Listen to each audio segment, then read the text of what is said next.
अस्सलाम वालेकुम। Direct line के साथ मैं हूं जवेरिया जैद। नाज़रीन, कश्मीर पर भारतीय कब्जे के 78 साल, एक काली दास्तान, एक ना खत्म होने वाला जुल्म। 27 अक्टूबर वो दिन जिसने जनूबी एशिया के अमन के चेहरे पर एक ऐसा दाग लगा दिया जो आज 78 साल बाद भी नहीं मिट सका। 1947 में इसी दिन भारत ने जबरन अपनी फौजें श्रीनगर में उतारकर रियासत जम्मू कश्मीर पर कब्जा किया तो न सिर्फ तकसीम हिंद के असूलों की धज्जियां उड़ाई बल्कि लाखों कश्मीरियों की तकदीर को भी तारीकी में धकेल दिया। 1948 में यह तनाज़ा अक़वाम मुत्तहिदा तक पहुंचा। अक़वाम मुत्तहिदा ने वाज़ेह करारदाद मंजूर की कि कश्मीर के अवाम को इस तस्वाबे राय के जरिए अपने मुस्तकबिल का फैसला करने दिया जाए, मगर भारत ने इस वादे को भी पामाल कर दिया। 7 दहाइयां गुजर गई मगर वो इस तस्वाबे राय आज तक नहीं हुआ। भारत ने न सिर्फ सियासी वादे तोड़े बल्कि इंसानियत को भी रौंद डाला। अब तक 1 लाख से जायद कश्मीरी शहीद किए जा चुके हैं, हजारों खवातीन की अस्मत दरी की गई, हजारों नौजवान लापता कर दिए गए। हर घर में एक शहीद, हर गली में एक कब्र, हर चेहरे पर खौफ की परछाइयां हैं। यही नहीं बल्कि 5 अगस्त 2019 की अगर हम बात करें तो मोदी सरकार ने आर्टिकल 370 और 35A को ख़त्म करके कश्मीर की खुसूसी हैसियत छीन ली। ये भारतीय आइन की वो शिकें थी जो कश्मीर की शनाख्त, उसकी ज़मीन और उसकी सकाफत की ज़मानत थी। इस इक़दाम के बाद भारत ने कश्मीर को अमली तौर पर एक कैद खाना बना दिया। अक़वाम मुत्तहिदा की करारदादें आज तक फाइलों में दफन हैं। इंसानी हुकूक के इदारे रिपोर्ट्स तो शाया करते हैं मगर अमली इक़दामात से गुरेज़ा हैं। फ़लस्तीन हो या कश्मीर, मजलूम मुसलमान खून में नहा रहे हैं और आलमी ताकतें तशवीश का इजहार करके मुतमिन हो जाती हैं, मगर कश्मीरियों के हौसले अब भी कायम हैं और आज भी वो अपने जनाजों में पाकिस्तान का झंडा लपेट कर दफन होते हैं। वो जानते हैं कि आज़ादी के सफ़र की कीमत खून है और वो ये कीमत अदा भी कर रहे हैं। आज 78 साल गुजर गए मगर कश्मीरियों की आंखों में आज़ादी की चमक मांद नहीं पड़ी। प्रोग्राम के पहले हिस्से में हम इसी को डिस्कस करेंगे। प्रोग्राम के दूसरे हिस्से में हम बात करेंगे तुर्किया में पाक अफगान मुज़ाकरात के तीसरे दौर की। पाकिस्तान एक बार फिर अमन, इस्तेहकाम और बातचीत का लंबरदार बनकर सामने आया है। इस्लामाबाद ने अफगान हुकाम के सामने दहशतगर्दी की रोकथाम का जामे और अमली प्लान रख दिया है ताकि खून, बारूद और लाशों के सिलसिले को ख़त्म किया जा सके। अब फैसला काबुल के हाथ में है कि वो तारीख में अमन के सफ़ीर के तौर पर याद हो या फसाद के फरीक के तौर पर। और प्रोग्राम के आखिरी हिस्से में नाज़रीन डिस्कस करेंगे वज़ीर आज़म शहबाज शरीफ का फ्यूचर इन्वेस्टमेंट इनिशिएटिव में शिरकत के लिए जो ये दौरा है और वो सऊदी अरब पहुँच चुके हैं। इस दौरे में क्या कुछ होने जा रहा है, कितना इंपॉर्टेंट है ये दौरा, इस पूरी सूरत हाल पर बात करने के लिए पैनल मेरे साथ मौजूद है। डिस्कशन का आगाज़ करते हैं। पैनल का तारुफ आपसे करा देती हूँ। नासिर बेग चुगताई साहब सीनियर एनालिस्ट हैं, उन्होंने हमें ज्वाइन कर लिया है। इसके साथ साथ ब्रिगेडियर रिटायर्ड मसूद खान साहब डिफेंस एनालिस्ट हमारे साथ मौजूद हैं और सिक्योरिटी अफेयर्स एक्सपर्ट माहिर अफगान उमूर एहसानुल्लाह टीपू महसूद साहब भी आज के डिस्कशन का हिस्सा होंगे। आप तीनों मेहमानों का शुक्रिया अदा करना चाहूँगी। नासिर महमूद साहब, आगाज़ आपसे करती हूँ। सबसे पहले हम बात कर लेते हैं कश्मीर पर भारतीय कब्जे के 78 साल मुकम्मल हो चुके हैं, लेकिन सर कश्मीरियों की अगर हम बात करें तो वो आज भी कैद हैं। अक़वाम मुत्तहिदा की करारदादें कहाँ हैं, इंसाफ कहाँ है और ये कश्मीरियों तक क्यों नहीं पहुँच रहा और कब पहुँचेगा? बहुत शुक्रिया आपका और सवाल बहुत अच्छे हैं आपके। जवाब आपके पास मौजूद है कि जब तक जालिम का आप हाथ नहीं रोकेंगे तो गज़ा भी होगा और शोपियाँ भी होगा और पुलवामा भी होगा और श्रीनगर का रफ़ीआबाद भी होगा और हैदर मंजिल में गिलानी साहब का इंतकाल भी होगा और उनका जनाजा छीना भी जाएगा और छीन के उसको बाक़ी शहीदा के बजाय मुकामी कब्रिस्तान में दफन किया जाएगा।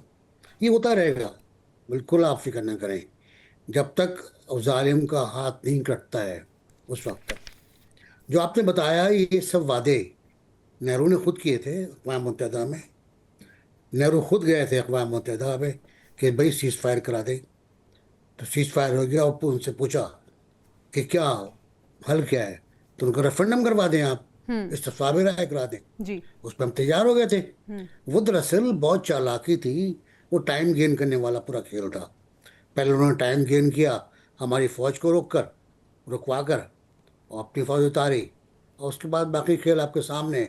उन्ना नेहरू की तकरीरें रिकॉर्ड पे मौजूद हैं जो लोकसभा में, ये कश्मीरी भेड़ बकरियाँ नहीं हैं जिन्हें जहाँ चाहे हम चला दें, वो जो चाहेंगे उस पर अमल करेंगे, ये मौजूद है सब कुछ। फिर मुकर गए। उसके बाद अभी जो नया मामला है आपके सामने, वो 6 अगस्त वाला है, जो 19 वाला, कि जब उन्होंने आईनी शकें ख़त्म की हैं, जो आईनी गारंटियाँ थी, जो ख़त्म नहीं कर सकते थे आप, जिसके बारे में लिखा है कि ये एब्सोलूट हैं, इनको हम ख़त्म नहीं कर सकते, हो ख़त्म कर दिए। कोई किसी ने उफ नहीं की। ये भी देखे ना आप, जी ऐसे ही है। बड़े बड़े सेकुलर लोग बैठे, किसी ने उफ नहीं की उसके ऊपर, और हड़प कर गए वो।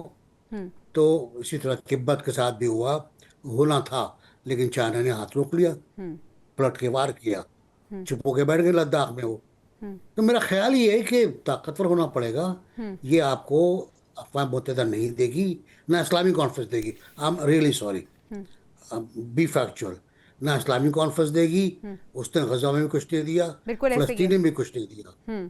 भूखे मर रहे हैं गजा में लोग, वहाँ यहाँ खाना तक नहीं भेजा। हमारे यहाँ मोहल्ले में कोई भूखा होता है, खबर मिल जाती है तो लोग खाना लेके दौड़ते हैं उसके लिए, उसे रोजगार दिलवाते हैं। यहाँ वो भी नहीं हो रहा। तो मेरा ख्याल ये है कि इसका हल ये है, ताकतवर हों।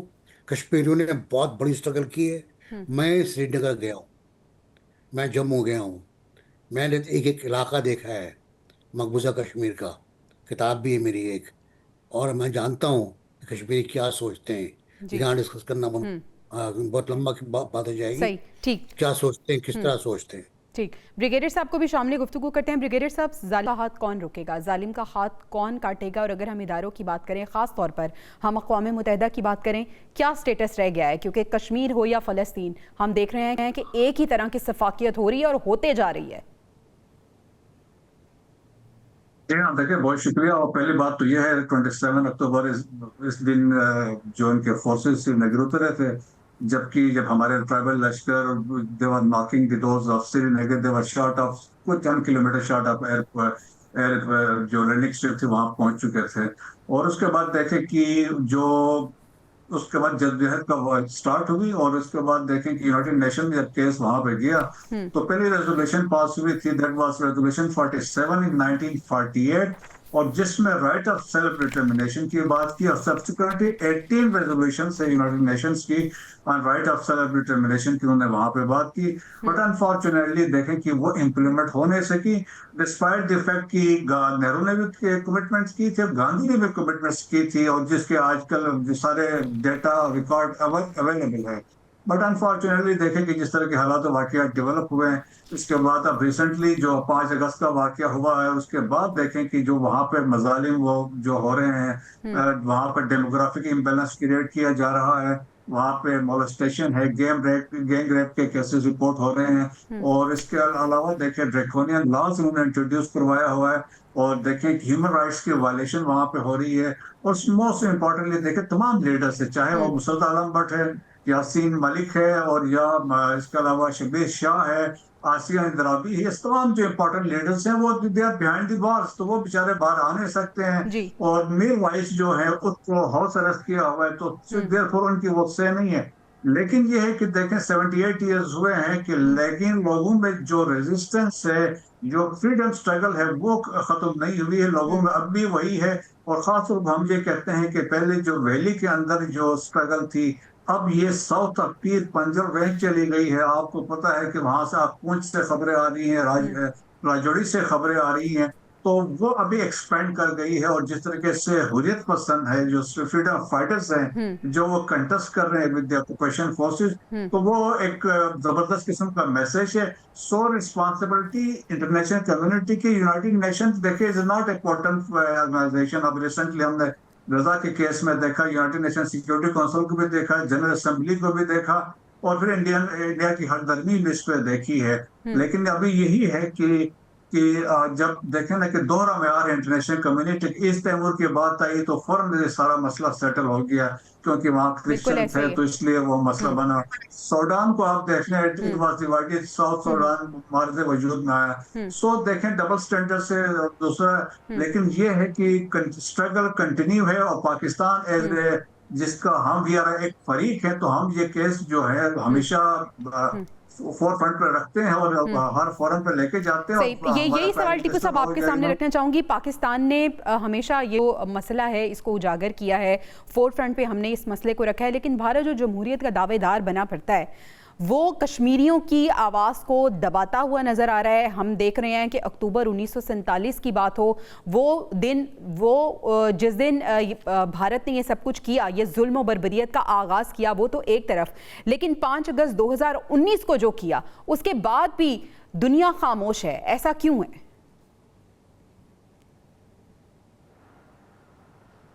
हाँ एग्जैक्टली, कश्मीर का इशू, फ़लस्तीन का इशू, तो मेरे ख्याल में जो ग्लोबल एक कॉन्शियस है उसके ऊपर बहुत बड़ा एक क्वेश्चन है, खासकर यूएन के रेजोल्यूशन देखें और ओआईसी का जिस तरह यहाँ पे जिक्र किया गया कि उनकी तरफ से भी यानी जिस तरीके से इसको हैंडल करना चाहिए था वो नहीं कर पा रहे। तो मेरे ख्याल में कि ये जो वर्ल्ड बॉडीज हैं ये भी एक्सपोज हो गई हैं, ये दो जो केसेस हैं फ़लस्तीन और कश्मीर, इस हवाले से। और एक और चीज़ जो है जो काफ़ी सिमिलरिटी हमें नज़र आती है वो इजरायली ज़ायनिस्ट जो वहाँ पे गवर्नमेंट है या रियासत है और यहाँ पे जो खासकर बीजेपी की हुकूमत हो।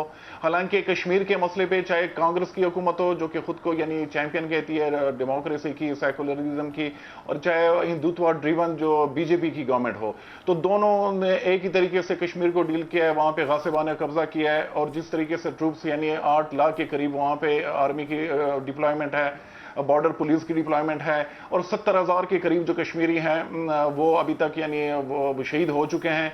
तो मेरे ख्याल में कि पाकिस्तान को यानी कश्मीर का जो इशू है जितने भी इंटरनेशनल फोरम्स है और पाकिस्तान ने हमेशा उठाया भी है और उठा भी रहा है, और अभी भी रिसेंटली जो यूएन जनरल असेंबली में हमने देखा है कि उनका असर भी हमें नजर आ रहा है। डिप्लोमेसी जो पाकिस्तान कश्मीर के हवाले से कर रहा है कि टर्किश प्रेसिडेंट उर्दवान ने भी उस हवाले से बात की जो कि इंडियंस को बहुत बुरी लगी। इंडियन मीडिया जो है उन्होंने बहुत क्रिटिसाइज किया टर्किश प्रेसिडेंट को, और टर्किश प्रेसिडेंट ने वही बात की कि कश्मीर का जो इशू है ये रिजॉल्व होना चाहिए यूएन रेजोल्यूशन के अंदर, और जितना और ये क्योंकि इसकी वजह से जो पाकिस्तान और इंडिया के बीच में जो मामलात हैं जंग की तरफ, एस्केलेशन की तरफ चीजें चली जाती हैं, तो ये पूरे ग्लोबल पीस को यानी डिस्टर्ब कर सकता है। और फिर प्रेसिडेंट ट्रंप ने भी अपना जो उनका सोशल मीडिया अकाउंट है ट्रूथ स्पेशल पे, तो वहां पे उन्होंने पोस्ट किया कि मैं ये जो मसला है जो कि 1000 साल से चल रहा है, ट्रंप ने इस तरीके से उसको डिस्क्राइब किया कश्मीर का, तो मैं उसमें किरदार अदा करने के लिए तैयार हूं। उसको भी इंडियन मीडिया ने काफी क्रिटिसाइज किया।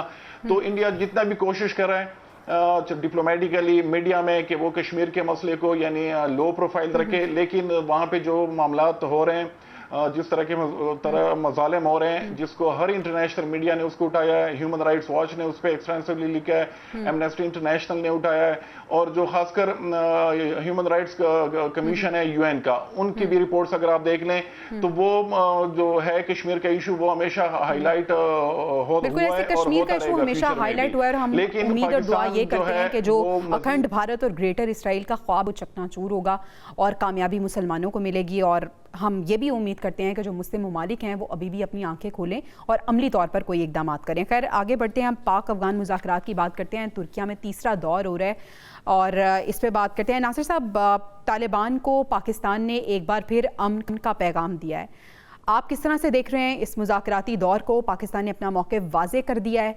क्या फैसला होगा अफगानिस्तान का? अमन को चुनेंगे या जंग पे ही बज़िद रहेंगे आपके ख्याल में? नहीं, वो भी बीजेपी की तरह टाइम गेन कर रहे हैं।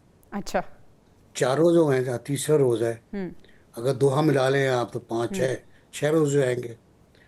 फैसला कोई नहीं कर पा रहा है। वो आपको तहरीर भी देने को कुछ तैयार नहीं है। वो तुर्की भी तंग आ गया है, मेजबान भी तंग आ गया है, परेशान हो गया है। वो ये कितना खाना खिलाऊं इनको मैं बहुत बुरी तरह, तो उनको बना रहा है, बता रहा है वो कि देखें ग्राउंड रियलिटीज क्या है, आपके साथ क्या कुछ हो सकता है।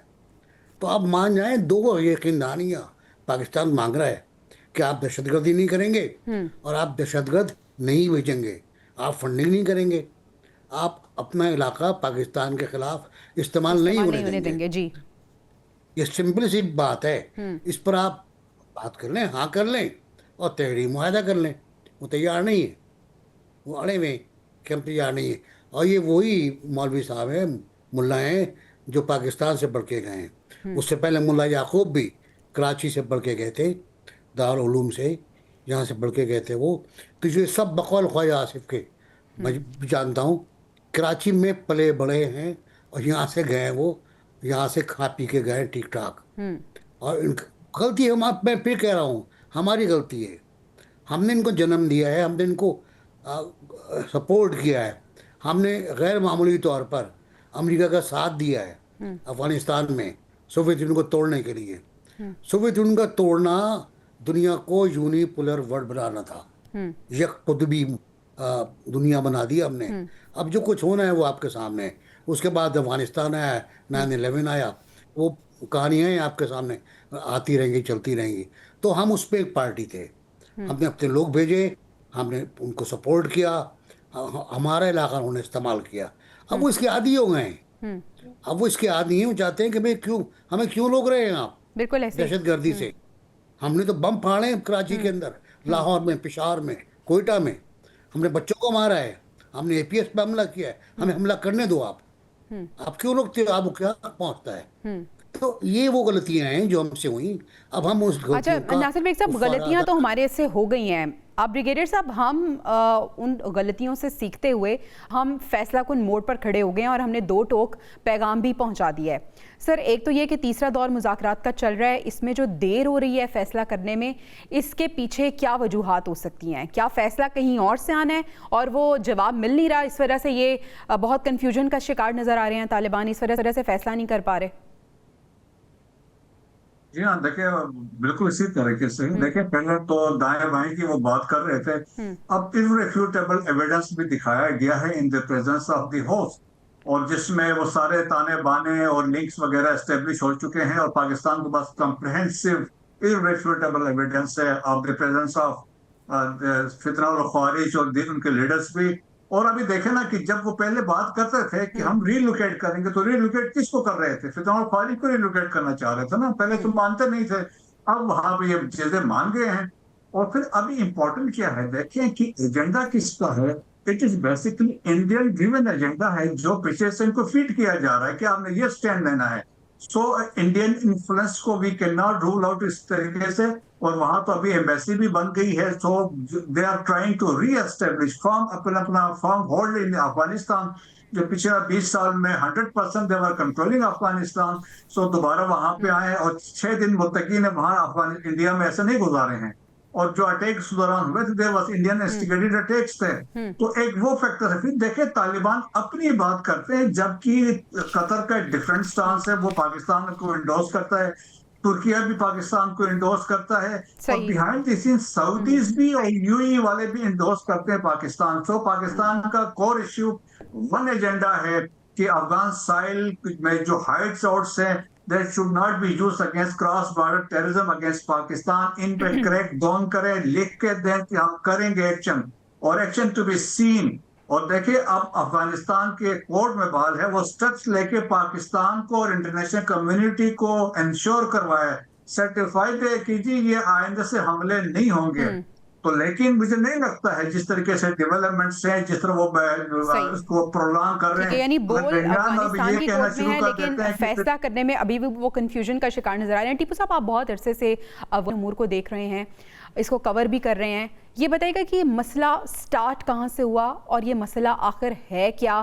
क्या वजूहात हैं जिसकी वजह से इतनी ज़्यादा दूरियां हो गई इन बरादर ममालिक के दरमियान, और इसका हल कैसे निकलना है?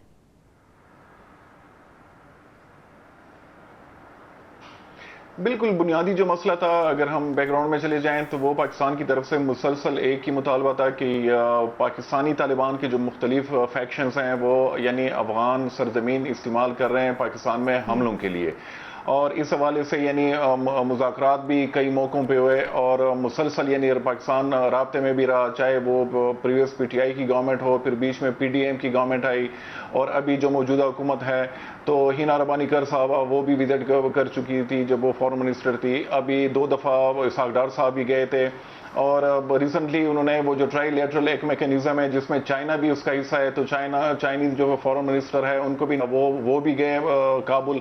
तो बहुत ज़्यादा कोशिश हुई है पाकिस्तान की तरफ से कि सफारती तौर पे इस मसले का कोई हल निकाला जा सके। लेकिन अफगान तालिबान मैं हमेशा कहता हूं कि अफगान तालिबान जो है, हम एक गलती कर जाते हैं कि वो एक एस्टेब्लिश पॉलिटिकल या डिप्लोमेटिक एंटिटी नहीं है। उसकी पूरी जो रियासत है अभी, जो उसकी हुकूमत है, तो वो एक खुद को आइडियोलॉजिकल वो कहते हैं कि हम इमारात का जो स्ट्रक्चर है उसके अंडर ही हमारे फैसले होते हैं। तो उसके अंडर अगर आप वो देख लें, चीज़ों को देख लें, तो टीटीपी जो है वो उन टीटीपी को अपने वजूद का हिस्सा, सिर्फ टीटीपी नहीं, कुछ और दड़े भी हैं पाकिस्तानी तालिबान के, हाफिज गुल बहादुर वगैरह, उनको अपने वजूद का हिस्सा वो समझते हैं कि ये हमारे साथ 20 साल लड़े हैं, ये तो हम, इन्होंने हमारे लिए उस वक्त कुर्बानियां दी थी, तो हम अब हमारा फर्ज है जब हम हुकूमत में है कि हम इनको होस्ट करें।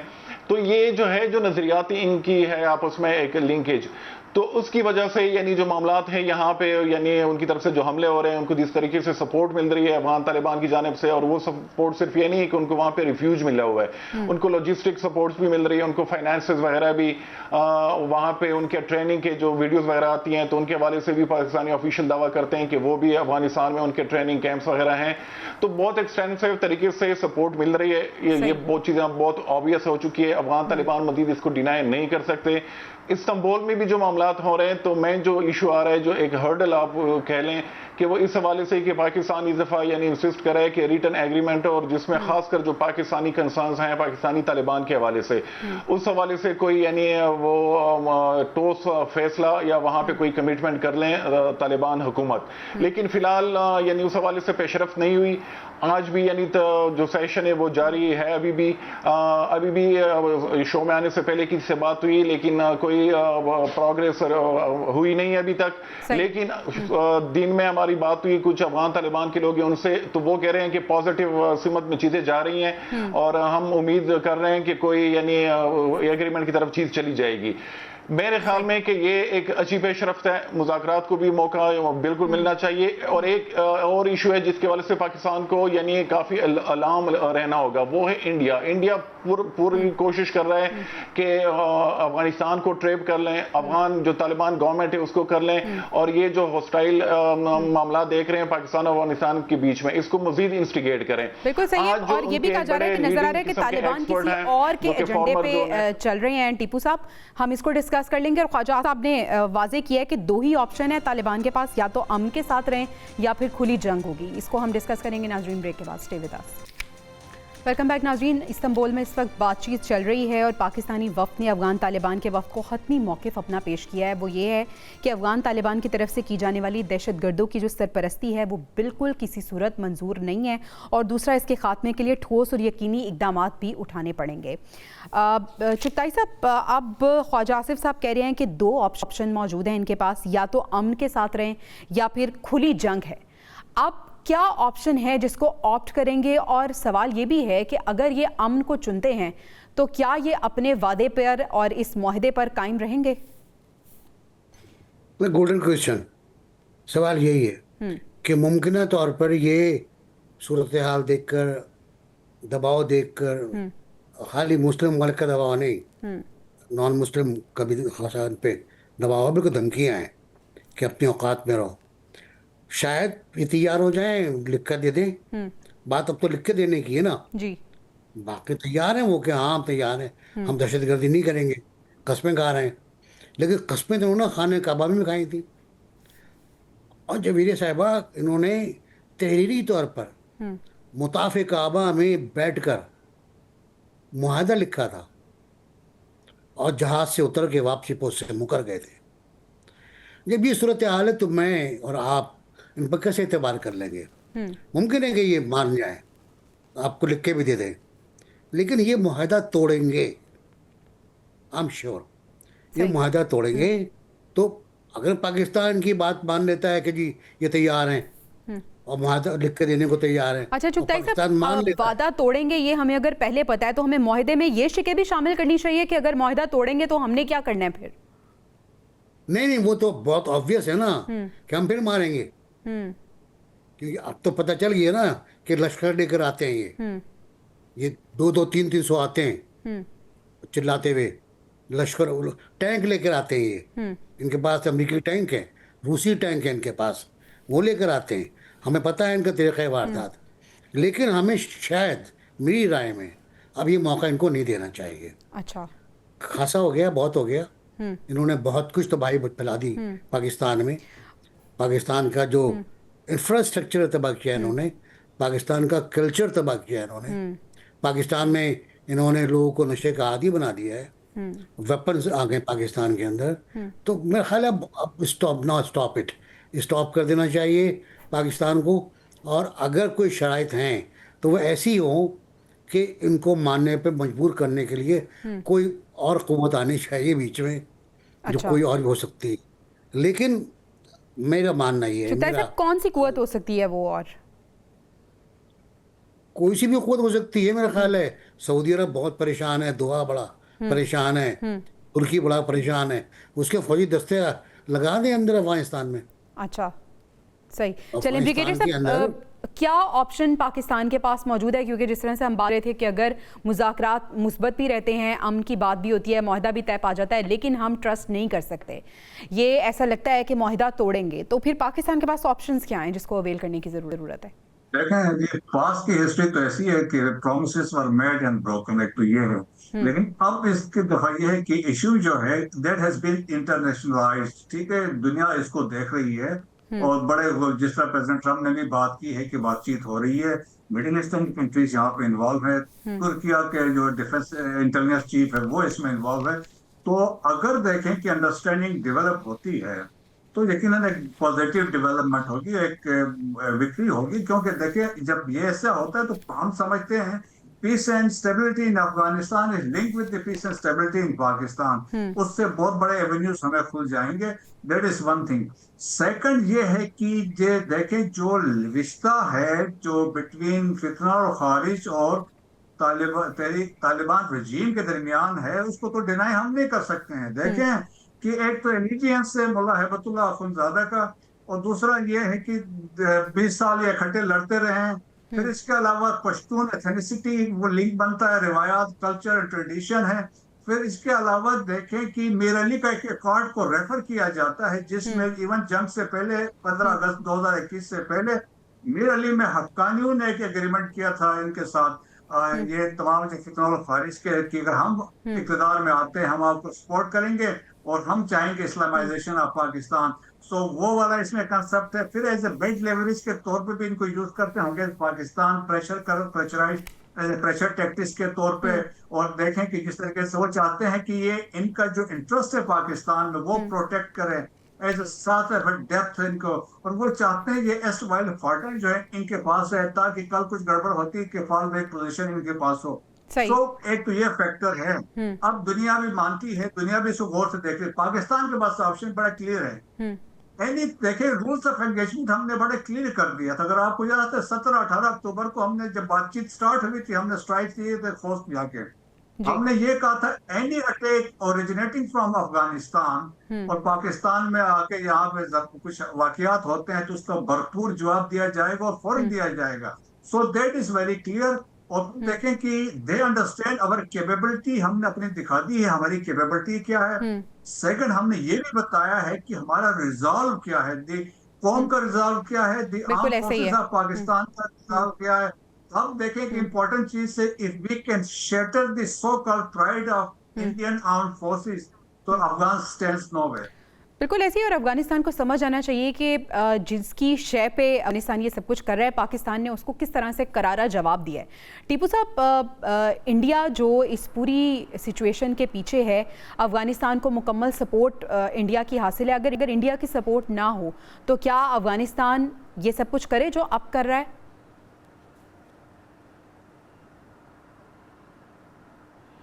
एक तो यहाँ पे जो अफगानिस्तान का इशू है, तो मेरे ख्याल में कि हमें उस पर जब भी बात हो मीडिया पे या पॉलिसी सर्कल में, तो एक रैशनल डिबेट हो कि वहाँ पे क्या है। जज्बात से इंटरनेशनल मामला नहीं चलते। पाकिस्तान को यानी अफगानिस्तान जो है वो ये नो कि फ्यूचर में अपनी जो कैलकुलेशन है वो करनी चाहिए कि वहाँ पे यानी ये नो कि ट्रेप हो जाए। और इंडिया की यही कोशिश है। इंडिया जो शुरू में 2-3 साल थे तो इंडिया जो था वो रिलक्टेंट था। वो अफगान तालिबान के साथ, मेरी पर्सनल इंफॉर्मेशन है, कुछ लोगों से मेरी भी बात हुई, यहाँ पे भी बाहर भी, तो इंडिया रिलक्टेंट था। उसके जहन में ये था कि ये जो तालिबान ये पाकिस्तान के प्रॉक्सीज हैं। तो लेकिन अभी जब उनको पता चला कि ये पिछले 3 साल से मुसलसल या 4 साल से अफगान तालिबान जो हैं वो पाकिस्तानी तालिबान के थ्रू पाकिस्तान में एक्ट ऑफ वायलेंस या जो भी उन्होंने एक वायलेंट कैंपेन शुरू की हुई है, उनको सपोर्ट दे रहा है, तो उसके बाद ये वो अफगान तालिबान जो गवर्नमेंट है उनके करीब आने लगा। अभी भी मेरे ख्याल में कि जो डिप्लोमेसी है उसको चांसेस मिलने चाहिए। अभी भी पाकिस्तान को इंटरनल जो सिक्योरिटी में है कुछ फ्लॉज, उसको मेरे ख्याल में अंडरस्टैंड करना चाहिए, उस पर काम करना चाहिए। बॉर्डर जो है उस पर स्ट्रिक्ट कंट्रोल बहुत ज्यादा जरूरी है। वहां पे क्रिस क्रॉसिंग होती है, सिर्फ खरदार तार लगाने से आप यानी जो वहां से अफगानिस्तान से जो लोग आते हैं उसको नहीं रोक सकते। बहुत मुश्किल बॉर्डर है। वहां पे आपको वॉच टावर्स, वहां पे सीसीटीवी कैमरा, वहां पे ड्रोन जो एयर सर्वेलेंस है 24/7 वो भी बहुत जरूरी है। आपने जो खैबर पख्तूनख्वा की सीटीडी है उसको इक्विप करना होगा, वो अंडर रिसोर्सेज है। वहां की पुलिस जो है वो अंडर रिसोर्सेज हैं। फिर जो फेडरल गवर्नमेंट और जो सूबाई हुकूमत के बीच में मामला चल रहे हैं, यानी वो एक कह रही है कि हमने ऑपरेशन नहीं होने देना, एक दूसरा वो कह रही है कि नहीं हम ऑपरेशन करेंगे। अभी भी यानी जो खैबर पख्तूनख्वा के बाजावर से नुमाइंदे हैं उनकी तरफ से एक यानी डॉक्यूमेंट सामने आया जिसमें वो कह रहे हैं कि बाजावर में हम नहीं होने देंगे मिलिट्री ऑपरेशन। तो ये इंटरनल जो कंसेंसस है वो कितना ये जो इंटरनल कॉन्फ्लिक्ट है ये कितना नुकसानदेह है मुल्क के लिए? ये बहुत नुकसानदेह है। यानी इतनी वो हम देख रहे हैं, रिफ्ट आप कह लें या फॉल्ट लाइंस देख रहे हैं, इतने लाइंस पे, पॉलिटिकल लाइंस पे, सोशल लाइंस पे, फिर आपके जो मुख्तलिफ रिलीजियस ग्रुप्स हैं वो भी ओपनली यानी ऐसे बीच में आए कि वो ओपनली अफगान तालिबान को सपोर्ट कर रहे हैं। इस पे काम करना बहुत जरूरी है। जिस तरह शुरू में मैंने कहा कि ये जो नजरियाती पहलू है इस पूरे मामले का, उसको इग्नोर नहीं करना चाहिए। उसमें जो उलमाए कराम है उनको इन्वॉल्व करना चाहिए और सबको, और स्टेक होल्डर जो हैं चाहे वो हुकूमत में हो या अपोजिशन में हो, सबको इन्वॉल्व करके पाकिस्तान को दो किस्म के डायलॉग करने होंगे। एक तो जो अफगान तालिबान के साथ ऑलरेडी हो रहे हैं इस्तांबुल में जो दोहा प्रोसेस वो भी है, और एक इंटरनली भी के इन सब लोगों को बिठा के, जिस तरह एपीएस के बाद यहाँ पे एक नेशनल कंसेंसस डेवलप हुआ था और उसके बाद ऑपरेशन अजब फिर हमने देखा भी था कि मामला तकरीबन 3-4 साल तक कबायली इलाका हो या खैबर पख्तूनख्वा के बाकी इलाके, तो वहां पे अमन आया था। तो वो चीज बहुत जरूरी है, क्योंकि यही चीज जो है हम एक बाकायदा जंग नहीं लड़ रहे, वो एक रेगुलर वॉरफेयर हम जंग नहीं लड़ रहे, हम एक मिलिटेंसी के खिलाफ लड़ रहे हैं। तो वो इन चीजों को, वो जो आपकी इंटरनल क्रैक्स हैं, फॉल्ट लाइंस हैं, वो उनको मुसलसल एक्सप्लॉइट कर रहे हैं जितने भी ये मिलिटेंट ग्रुप्स हैं। ये सिर्फ यहाँ पे नहीं, खैबर पख्तूनख्वा में, बलोचिस्तान में जो बलोच आर्म्ड ग्रुप्स हैं वो भी रिक्रूटमेंट के लिए वो कर रहे हैं, रेवेन्यू जनरेशन के लिए कर रहे हैं, और उनकी तरफ से इतना एक्सटेंसिव प्रोपेगेंडा कैंपेन चल रहा है सोशल मीडिया पे, जितने भी फोरम्स हैं कि उस हवाले से काम करना होगा। तो मेरे ख्याल में एक कॉम्प्रिहेंसिव स्ट्रेटेजी बनाने की जरूरत है, कॉम्प्रिहेंसिव स्ट्रेटेजी बनाने की जरूरत है, और एक्सटर्नल के साथ साथ जो हमारे इंटरनल चैलेंजेस हैं उसको सबसे पहले हमें ठीक करना होगा और एक पेश पर आना होगा। नाज़रीन, अभी हमें ब्रेक पर जाना है, ब्रेक से वापस आएंगे तो हम बात करेंगे वज़ीर आज़म शहबाज शरीफ जो कि सऊदीया के 3 रोज़ा दौरे पर हैं, और इस दौरे से और पाक सऊदीया मुआहदे से इंडिया को क्यों तकलीफ हो रही है, इस पर हम डिटेल में बात करेंगे ब्रेक के बाद। Stay with us. Welcome back नाज़रीन। वज़ीर आज़म शहबाज शरीफ सऊदी अरब पहुँच चुके हैं। फ्यूचर इन्वेस्टमेंट इनिशिएटिव में वो शिरकत करेंगे। 3 रोज़ा उनका दौरा है, मुख्तलिफ सऊदी क़यादत से मुलाकातें भी उनकी मुतवक्के हैं, शेड्यूल्ड हैं। 2 तरफ़ा ताल्लुकात मजबूत करना और सरमायाकारी के नए मौक़े तलाश करना इस दौरे का मकसद है। नासिर बेग चुगताई साहब, एक तरफ हम देख रहे हैं कि पाक सऊदीया ताल्लुकात मिसाली तौर पर बेहतर हो रहे हैं, हमने सऊदी अरब के साथ मुआहिदा भी किया, लेकिन दूसरी तरफ भारत को इसकी बहुत तकलीफ हो रही है, भारत की तरफ से झूठा प्रोपेगेंडा भी किया जा रहा है। कितना तकलीफ दे है पाक सऊदीया मुस्बत ताल्लुकात भारत के लिए? बहुत ज़्यादा तकलीफ दे है, और अगर उनका सोशल मीडिया आप देखें तो आपको उनकी तकलीफ का एहसास हो जाएगा। अगरचे गवर्नमेंट ने कुछ नहीं कहा है, ये कहा है कि आपको हमारे एहसासात का अंदाज़ा होगा, ये जुमला इस्तेमाल किया है गवर्नमेंट ने उस पर रिएक्शन पर, कि आपको हमारे एहसासात का अंदाज़ा होगा। लेकिन वो अंदाज़ा आपको असल में सोशल मीडिया पे हो रहा है, और कुछ आपको उन स्टूपिड एंकर्स से होता है जो वहाँ बैठकर बातें कर रहे होते हैं, गोस्वामी वगैरह, मतलब छींटे मारते हैं। कुछ कहते तो नहीं खुलकर सऊदी अरब को, क्योंकि बड़ा मसला हो जाएगा, बहुत भारी इन्वेस्टमेंट है सऊदी अरब की वहाँ पर, तो कुछ कह नहीं सकते। लेकिन तकलीफ बहुत ज़्यादा है, और तकलीफ़ की जब भी ये खबर आती है कि सऊदी अरब इन्वेस्टमेंट कर रहा है पाकिस्तान में, उनके लिए मसाइल बढ़ जाते हैं, उनकी तकलीफ बढ़ जाती है, दो चंद हो जाती है। मेरा अपना ख्याल ये है कि इस कॉन्फ्रेंस से पहले जितनी कॉन्फ्रेंस हुई हैं, मोदी साहब आज तक वहाँ नहीं गए, इवन आसियान भी नहीं गए, वो वर्चुअल खिताब किया अब वो किसी को शक्ल दिखाने के काबिल नहीं है अपने झूठ बोलने के बाद, जो उन्होंने बोला था मकबूजा कश्मीर में पाकिस्तानी अटैक का। यहाँ जो कॉन्फ्रेंस हो रही है ये बहुत इंपॉर्टेंट इसलिए है कि 3 रोज़ की कॉन्फ्रेंस है। इसमें तमाम दुनिया भर के इम्पोर्टेंट CEOs हैं, इन्वेस्टर्स हैं, लीडर्स हैं, जो मुस्तकबिल पर बात करेंगे। सही। मुस्तकबिल पर बात होगी, मुकालमा होगा। 3 रोज़ की कॉन्फ्रेंस है और तकरीबन बहुत से इसका ऐसा खुफिया डायलॉग पर है, खुफिया मुकालमे पर है, जो ऑन एयर नहीं होगा। सही। अब रहा सऊदी अरब, सऊदी अरब पाकिस्तान के ताल्लुकात आजकल बहुत बेहतर हैं। पहले कुछ थोड़े से नासिर साहब, कुछ हुए थे। 2025-26 में सऊदी अरब पाकिस्तान को $1 अरब की ऑयल फैसिलिटी फराहम करेगा और $5 अरब के डिपॉजिट्स भी रोल ओवर करेगा। ये भी ये ताल्लुकात तो हमारे हैं और ये ताल्लुकात आज के नहीं है, ताल्लुकात सदियों के हैं, बरसों के हैं। तो सऊदी अरब पाकिस्तान को इग्नोर नहीं कर सकता। और ये बड़ा इंटरेस्टिंग है कि सऊदी अरब ने पाकिस्तान से डिफेंस एग्रीमेंट किया है और जी। अब सऊदी अरब अमेरिका से डिफेंस एग्रीमेंट करने वाला है। तो आप गौर करें, सूरत नक्शा सामने रख कर देखें आप कि क्या शक्ल बन रही है। चलें ब्रिगेडियर साहब से ये पूछते हैं। ब्रिगेडियर साहब, पाकिस्तान के साथ पहले डिफेंस एग्रीमेंट, अब MBS जो है वो अगले माह अमेरिका जाने वाले हैं, उनके साथ एक एग्रीमेंट होगा, उसके बाद दिसंबर में एक्सपेक्टेड है कि वो पाकिस्तान आए। सूरत हाल आप किस तरह से देख रहे हैं दोनों ममालिक के साथ ताल्लुकात और ये एग्रीमेंट? पाकिस्तान की एक क्रेडिबिलिटी बन गई है साउथ एशिया में, स्पेशली जब मार्के हक और बुनियाद महसूस के बाद पाकिस्तान की रेलेवेंस एस्टेब्लिश हुई है। पाकिस्तान का जियो स्ट्रेटेजिक प्रोफाइल ऊंचा हुआ है। Pakistan has become a net security stabiliser in South Asia और net security provider in West Asia. That's why देखें हमारी इतनी क्रेडिबिलिटी थी, सऊदीज ने हमसे ये म्यूचुअल डिफेंस एग्रीमेंट किया। और जिससे देखें कि डिफेंस पॉइंट ऑफ व्यू से आप देखें अगर फ्यूचर में कोई जंग होती है तो हमें लॉजिस्टिक्स के बड़े इश्यूज होते हैं। तो लॉजिस्टिकली हमारे एक बड़ा बहुत सारी चीजें एड्रेस हो जाएंगी इस तरीके से। आप देखिए हमारी मिलिट्री माइट है और वो पॉलिटिकल और फाइनेंशियल सपोर्ट सऊदीज देंगे हमें। सो हमारे लिए उस पॉइंट ऑफ व्यू से बहुत बेहतर है। और देखें रिसेंटली जब प्राइम मिनिस्टर गए थे तो वहां पे अबाउट जितने 34 के करीब MOU साइन हुए थे, $2.3 बिलियन के इन्वेस्टमेंट होनी है, तो जो नियर फ्यूचर में होगी।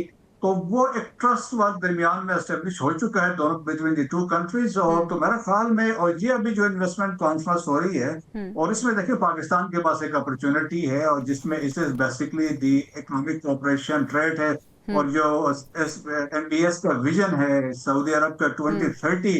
सो दिस इन्वेस्टमेंट जो समिट है इज पार्ट ऑफ दैट और जिसमें वो चाहेंगे कि इन्वेस्टमेंट आए। और जहां तक इंडिया की अभी बात हो रही थी, देखें इंडिया के अंदर अभी तक तो $45 बिलियन की इन्वेस्टमेंट है सऊदीज की और दे हैव स्ट्रेटेजिक रिलेशनशिप माना जाता है बिटवीन द 2 कंट्रीज। बाय 2030 ये $100 बिलियन की इन्वेस्टमेंट होनी है। सो देखें कि अब साउथ इंडियंस को भी पता है कि इसके क्या इम्प्लीकेशंस होते हैं। बिल्कुल ऐसे इंडिया इससे बहुत ज्यादा परेशान है टीपू साहब। एक तरफ पाकिस्तान के सऊदी अरब के साथ ये मुआहदे, ताल्लुकात, एग्रीमेंट्स और दूसरी तरफ हम देख रहे हैं कि अमेरिका के साथ जो पाकिस्तान के ताल्लुकात में बेहतरी आई है और हम देख रहे हैं कि पाक भारत ताल्लुकात में कुछ कशीदगी नजर आ रही है। भारत के लिए कितना मुश्किल है इस सबको डाइजेस्ट करना और क्या इसको किस तरह से वो डाइजेस्ट ना करते हुए क्या हमें नुकसान पहुंचा सकते हैं? एग्जैक्टली इंडिया जो है उनकी तरफ से पूरी कोशिश होगी। अफगानिस्तान का मामला भी उसी कॉन्टेक्स्ट में देख लें कि जिस तरीके से भी हो पाकिस्तान जो है internally law and order situation यहाँ पे बनी रहे, यहाँ पे जो जिस तरह के ग्रुप्स यहाँ पे हमले कर रहे हैं यानी वो चीज़ भी कंटिन्यू रहे। और इस चुगताई साहब ने बड़ी यानी सही कहा कि सऊदी अरेबिया और पाकिस्तान के जो ताल्लुकात हैं तो ये आज के नहीं हैं, ये या जो म्यूचुअल डिफेंस एग्रीमेंट बल्कि उससे पहले के भी हैं। डिफेंस सेक्टर में हो, ह्यूमन कैपिटल हो, वो काफ़ी यानी अक्रॉस सेवरल सेक्टर्स जो हैं वो एग्जिस्ट कर रहे हैं ये ताल्लुकात। और अभी भी यानी अगर जो फॉरेन रेमिटेंसेस आ रही हैं तो उसमें जो सऊदी अरब का शेयर है वो सबसे ज्यादा है। तो $1 बिलियन जो है एनुअली, तो वहां से सिर्फ फॉरेन रेमिटेंसेस पाकिस्तान को यानी आ रही है।